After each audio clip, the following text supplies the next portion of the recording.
Welcome back to my YouTube channel. I am Deepika and today I am going to do some neat important previous year question of chapter Structural Organization in Animals. आज हम इसके part 2 सबसे पहले अर्थफॉर्म से related question करेंगे, ठीक है.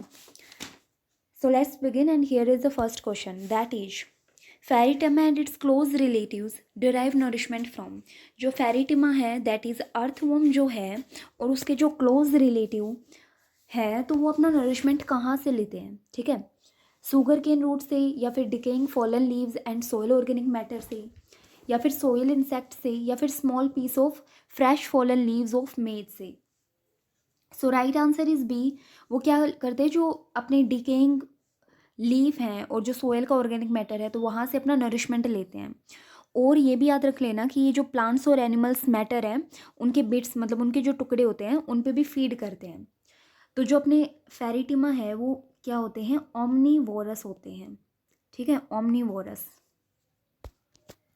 Next question is one very special feature in the earthworm is that is Pheretima is that. तो इसका एक स्पेशल फीचर है, तो वो स्पेशल फीचर बताना है क्या चीज़ है. Fertilisation of eggs occurs inside the body. तो ऐसा कुछ नहीं है, ठीक है. The typhlosole greatly increases the effective absorption area of the digested food in the intestine. या फिर S shaped setae embedded in the integument are the defensive weapons used against the enemies. या फिर it has a long dorsal tubular heart. So right answer is B. इसमें क्या होता है कि जो टाइफोसोल है वो होती क्या चीज़ है, तो एक लंबी सी और वाइड और पतली वॉल की एक ट्यूब होती है जो अपने फिफ्थ सेगमेंट से, कौन से सेगमेंट से, फिफ्थ सेगमेंट से लास्ट तक देखने को मिलेगी अर्थवॉर्म के अंदर. तो ये टाइफोसोल जो होती है वो इंटेस्टाइन में प्रेजेंट होती है और इसका काम क्या होता है, जो डाइजेस्टेड फूड को अब्जॉर्ब करने का एरिया है उसको बढ़ा देती है. तो ये होता है टाइफोसोल का काम, ठीक है. तो इसमें ये चीज़ याद रखनी है, राइट आंसर इसका बी होगा. और इसका स्पेशल फीचर होता है अर्थवॉर्म का, टाइफोसोल वाला. अब हम इसके कॉकरोच से रिलेटेड क्वेश्चन करते हैं. तो ये पूछ रखा है इन्होंने कि if the head of cockroach is removed it may leave for few days. Because अगर जो हेड है कॉकरोच का वो हमने क्या कर दिया, रिमूव कर दिया, तो फिर भी वो जिंदा रहता है कॉकरोच. तो ऐसा क्यों होता है. The supraoesophageal ganglia of the cockroach are situated in ventral part of abdominal. तो ऐसा भी कुछ नहीं होता है, ठीक है. The cockroach does not have nervous system. तो ऐसा तो बिल्कुल नहीं है, क्यों, क्योंकि इसके पास नर्वस सिस्टम तो होता है, ठीक है. या फिर the head holds a small proportion of a nervous system while the rest is situated along the ventral parts of body, ठीक है. सो इसका राइट आंसर हमारा यही हो जाएगा, सी वाला. फिर देखा the head hold 1/3 system of nervous system while the rest is situated on dorsal part of its body. कह रहा है कि हेड जो है उसके पास सिर्फ 1/3 पोर्शन होता है नर्वस सिस्टम का.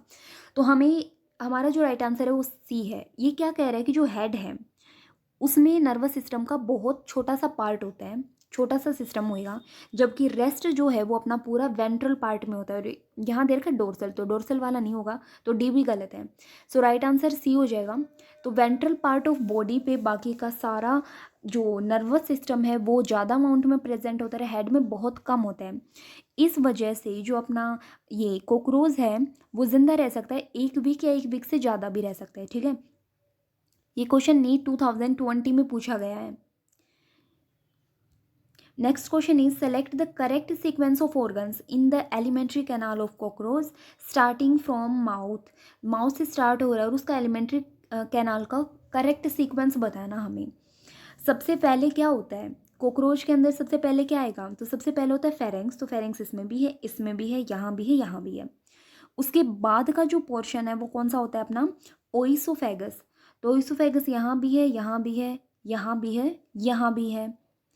फिर होता है अपना क्या चीज़ होती है, क्रोप, और उसके बाद गिजार्ड होता है. तो यहाँ पे क्रोप नहीं है तो ये अपना पोर्शन गलत. फिर देखा क्रोप यहाँ पे होते हैं, यहाँ गिजार्ड गिजार्ड है, ये भी गलत. So right option is B. Crop के बाद गिजार्ड होते हैं, गिजार्ड के बाद क्या होता है, गिजार्ड के बाद होता है ICR. आई से इलियम, सी से कोलोन, आर से रेक्टम, ठीक है. सो राइट आंसर इज बी. ये भी नीट, ये जो क्वेश्चन है वो नीट 2019 में पूछा गया क्वेश्चन है, हाल ही में पूछे गए हैं, तो इनको बिल्कुल अच्छे से करने हैं हमें.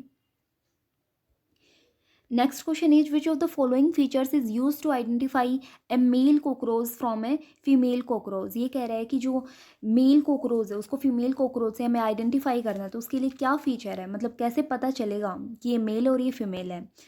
फर्स्ट दे रखा है presence of A boat shaped sternum on the 9th abdominal segment, या फिर प्रेजेंस ऑफ कॉर्डल स्टाइल्स, या फिर फोर विंग्स विद डार्कर टैगमेना, या फिर प्रेजेंस ऑफ एनाल सर्काई। तो ये जो क्वेश्चन है वो नीट 2018 में पूछा गया है। करेक्ट आंसर होगा हमारा B, presence of caudal style या फिर प्रेजेंस ऑफ एनल स्टाइल। इसको एनल स्टाइल भी बोल सकते हैं हम। इसमें क्या होता है, जो मेल कोकरोच होता है उसके पास एक पेयर होता है। किस चीज़ का पेयर होता है? शॉर्ट थ्रेड लाइक, ठीक है, थ्रेड लाइक एनल या कोडल स्टाइल का पेयर होता है जो कि फीमेल के अंदर अब्सेंट होता है। तो ये चीज़ याद रखनी है कि कोडल स्टाइल या एनल स्टाइल हमारा प्रेजेंट होता है, किसके अंदर? मेल के अंदर होता है, फीमेल के अंदर नहीं होता। इस तरीके से हम पहचान सकते हैं कि ये मेल है और ये फीमेल है। Next question is in male cockroaches sperms are stored in which part of the reproductive system. Sperms जो होते हैं वो कहाँ पे प्रेजेंट होंगे? रिप्रोडक्टिव सिस्टम में कौन से पार्ट पे प्रेजेंट होते हैं? Seminal vesicles, mushroom glands, testis, या फिर vas deferens. So right answer is A, seminal vesicles में प्रेजेंट होते हैं। इसमें कुछ हमारे सेक प्रेजेंट होते हैं और वहाँ पे क्या होते हैं, अपने ये स्पर्म्स स्टोर होते हैं। So right answer is A, seminal vesicle. Next question is which of the following features is not present in Periplaneta americana. मतलब कॉकरोच की बात करें, इसका साइंटिफिक नेम दे रखा है, ठीक है। कौन सा फीचर प्रेजेंट नहीं होता है पेरीप्लेनेटा अमेरिका के अंदर? देखते हैं। Exoskeleton composed of N acetyl glucosamine. जो अपना एक्सोस्केलेटन है वो इनका एन एसिटाइल ग्लूकोजामीन का बना होता है। तो ये तो इसके अंदर बिल्कुल ठीक है। क्यों? क्योंकि इन्होंने नोट पूछ रखा है, ठीक है। ये फोकस करना है, नोट क्या चीज़ इसके अंदर अब्सेंट होती है, ये तो प्रेजेंट होती है। फिर है metamerically segmented body, metameric segment भी होते हैं ये तो। फिर है साइजोसीलम एज अ बॉडी कैविटी, इनकी बॉडी कैविटी जो है वो साइजोसीलमेट होती है, तो ये भी बिल्कुल ठीक है। फिर है indeterminate and radial cleavage during embryonic development. So ये चीज़ इसके अंदर नहीं होती। क्यों? क्योंकि इसके पास सुपरफिशियल क्लीवेज होती है, ना कि इनडिटर्मिनेट और रेडियल क्लीवेज। तो ये चीज़ इसमें याद रखनी है।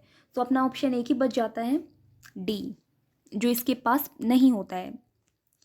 फिर है the body cells in cockroach discharge their nitrogenous waste in the haemolymph mainly in the form of. जो कॉकरोच में बॉडी सेल होती हैं वो अपना नाइट्रोजिनस वेस्ट को बाहर निकालती है, एग्जिट करती हैं हीमियोलिम्फ में। तो किस फॉर्म में एग्जिट करती हैं या किस फॉर्म में डिस्चार्ज करती हैं? As a form of urea, या फिर कैल्शियम कार्बोनेट, या अमोनिया, या फिर पोटेशियम यूरेट। तो हमें पता होना चाहिए कि जो कॉकरोच में हमारा एक्सक्रीटरी ऑर्गन जो है अपना, उसमें कौन सी क्या चीज़ हेल्प करती है इसके एक्सक्रीटरी सिस्टम में। तो वो होता है मालफिजियन ट्यूब्यूल, है ना। मालफिजियन ट्यूब्यूल इसमें यूज़ होती है। वो क्या करती है? वो एक्सट्रैक्ट करती है मेटाबॉलिक वेस्ट को, जैसे पोटेशियम यूरेट हो गया, या सोडियम यूरेट हो गया, पानी हो गया, या CO2 हो गया ब्लड से। तो उन सबको हीमियोलिम्फ के अंदर क्या करेगी? वेस्ट को डिस्चार्ज कर देती है। सो ऑप्शन दिख रहा है ना, पोटेशियम यूरेट। सोडियम यूरेट होता तो वो भी सही होता, बाकी के नहीं होते इसके अंदर। और इसके अंदर यूरिक एसिड की फॉर्मेशन होती है, यूरिक एसिड, ठीक है। Next question is the terga sterna and pleura of cockroach body are joined by. ये जो अपने स्केलेटन एलिमेंट दे रखे हैं तो ये कॉकरोच बॉडी के, तो ये किस चीज़ से जॉइंड होते हैं? अर्थोडियल मेम्ब्रेन, कार्टिलेज, सीमेंटिंग ग्लू, या फिर muscular tissue. Right option is a, ठीक है, अर्थोडियल मेम्ब्रेन। ये जो अर्थोडियल मेम्ब्रेन होती है ये क्या होती है? अपनी एक टफ मेम्ब्रेन होती है, ठीक है। क्या होती है? टफ मेम्ब्रेन होती है और फ्लेक्सिबल भी होती है। टफ होती है, फ्लेक्सिबल होती है, फ्लेक्सिबल होती है। क्यूटिकल प्रेजेंट होता है। तो क्यूटिकल होती है, क्या करती है? जो स्केलेटन एलिमेंट है कॉकरोच के और जो अदर अर्थ्रोपोड्स के होते हैं तो उनको ज्वाइन करने का काम करती है। Next question is what external changes are visible after the last moult of a cockroach nymph. जब लास्ट मोल्टिंग होती है कॉकरोच निम्फ की तो उसके अंदर हमें क्या चेंज दिखता है? एक्सटर्नली क्या चेंज हमें दिखाई देगा?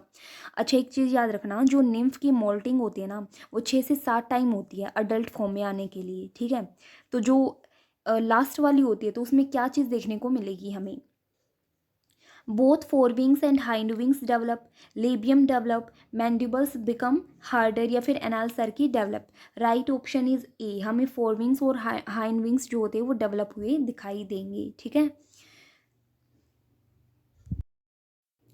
अब हम फ्रॉग से रिलेटेड क्वेश्चन देख लेते हैं। ये पूछ रहा है कि select the correct route for the passage of sperms in male frogs. Question देख लो एक बार कि जो मेल फ्रॉग है उसमें स्पम का जो पैसेज है उसका करेक्ट रूट बताना है। ठीक है, सो ऑप्शन में क्या है, सबसे पहले क्या चीज़ होती है हमारी, टेस्टिस होती है, तो टेस्टिस से जो है स्पर्म्स रिलीज होएगा, तो टेस्टिस। उसके बाद कहाँ जाता है, वास एफ्रेंसिया के अंदर जाता है, तो यहाँ भी दे रखा है, इसमें भी दे रखा है, इसमें दे रखा है, इसमें नहीं दे रखा, तो ये अपना ऑप्शन गलत हो जाएगा। फिर कहाँ जाता है अपना, फिर जाता है किडनी के अंदर, तो किडनी यहाँ दे रखी है, यहाँ नहीं दे रखी, ये गलत हो जाएगा, तो किडनी यहाँ भी दे रखी है। फिर कहाँ जाता है अपना, ब्लीडर्स कैनाल में, तो ब्लीडर्स कैनाल ऊपर वाले में तो दे नहीं रखा, तो ये ऑप्शन भी गलत। तो बचा कौन सा, सी वाला। तो फिर कहाँ जाता है, ब्लीडर्स कैनाल में, उसके बाद जाता है यूरिनोजेनिटल डक्ट में, उसके बाद जाता है क्लोका के अंदर। तो ये स्पम्स का पैसेज होता है, ठीक है, फ्रॉग के अंदर। निकलता कहाँ से, टेस्टिस से, फिर जाएगा वासा फ्रेंचा में, फिर जाता है किडनी में, उसके बाद ब्लीडर्स कैनाल, उसके बाद यूरिनोजेनिटल डक्ट, उसके बाद जाता है क्लोका में। ठीक है, ये नीट 2017 में पूछा गया क्वेश्चन है। Next question is, frog heart when taken out of the body continues to beat for some time, select the best option from the following statement। ये कह रहा है कि जो फ्रॉग का हार्ट होता है उसको अगर हम बॉडी से बाहर निकालें, उसकी बॉडी से बाहर निकाल देते हैं, तो फिर भी कुछ टाइम के लिए बीट करता है कॉन्टिन्यू। तो ऐसा क्यों करता है, तो उसके क्या बेस्ट ऑप्शन हम सेलेक्ट कर सकते हैं वो देखते हैं। फ्रॉग एक पोइकिलोथर्म है, या फिर frog does not have an coronary circulation, या फिर heart is myogenic in nature, या हार्ट इज़ ऑटो एक्साइटेबल। तो हमें इन ऑप्शंस में बताना है ए बी सी डी कौन सा ऑप्शन सही है। सो इसका आंसर हमारा कौन सा हो जाएगा, ये दोनों, कि हार्ट इसका मायोजेनिक होता है नेचर में। मायोजेनिक का मतलब क्या होता है, मायोजेनिक मीन्स जो हार्ट बीट है वो ओरिजिनेट होती है from the muscles of heart. ठीक है, तो वो होता है मायोजेनिक इन नेचर, और ये क्या होता है, ऑटो रिदमिक होता है, या फिर auto excitable, heart is auto excitable होता है। ठीक है, सो राइट ऑप्शन इज 3 एंड 4, और वो हमें किस में देखने को मिलेंगी, सी में। तो सी इसका राइट आंसर हो जाएगा, ये चीज़ याद रख लेना। Next question is, compare to those of humans the erythrocytes in frogs are. Erythrocytes means RBC, red blood cell. ठीक है, ये कह रहा है कि जो ह्यूमन से कंपेयर करते हैं तो फ्रॉग की जो RBC होती है तो उसमें क्या चीज़ प्रेजेंट या अब्सेंट होती है, तो देखते हैं। विदाउट न्यूक्लियस होती है बट विद हीमियोग्लोबिन, मतलब ह्यूमन से जब कंपेयर करते हैं तो फ्रॉग की जो RBC है वो विदाउट न्यूक्लियस होती है। तो ऐसा बिल्कुल नहीं होता है, क्यों, क्योंकि जो फ्रॉग की RBC होती है उसके पास न्यूक्लियस होता है, न्यूक्लिएटेड होती है वो। तो ये वाला ऑप्शन तो अपना गलत हो जाएगा। फिर कह रहे हैं न्यूक्लिएटेड एंड विद हीमियोग्लोबिन, तो ये बात बिल्कुल ठीक है। फिर दे रहा है very much smaller but and fever, तो ये स्मॉलर तो नहीं होती क्योंकि ह्यूमन से बड़ी होती है, ह्यूमन वाली RBC से बड़ी होती है। फिर कह रहे हैं न्यूक्लिएटेड एंड विदाउट हीमोग्लोबिन, तो ये भी गलत है, क्यों, क्योंकि हीमोग्लोबिन तो होता ही है। तो हमें याद रखना है कि जो ह्यूमन की RBC है वो कैसी होती है, तो उसके पास न्यूक्लियस नहीं होता है, तो उसको बोलेंगे हम ई न्यूक्लिएटेड होती है, ई न्यूक्लिएटेड। ठीक है, और क्या होती है, डिस्कोइडल शेप की होती है, डिस्कोइडल शेप की होती है। जबकि अगर RBC की बात करें किसकी, फ्रॉग की, तो फ्रॉग की होती है बड़ी, मीन्स लार्ज होती है, ओवल शेप की होती है, बाई कॉन्वेक्स होती है, और न्यूक्लिएटेड होती है, न्यूक्लियस प्रेजेंट होता है। ठीक है, और विद हीमोग्लोबिन होती है। सो ये क्वेश्चन हुए पार्ट 2 की।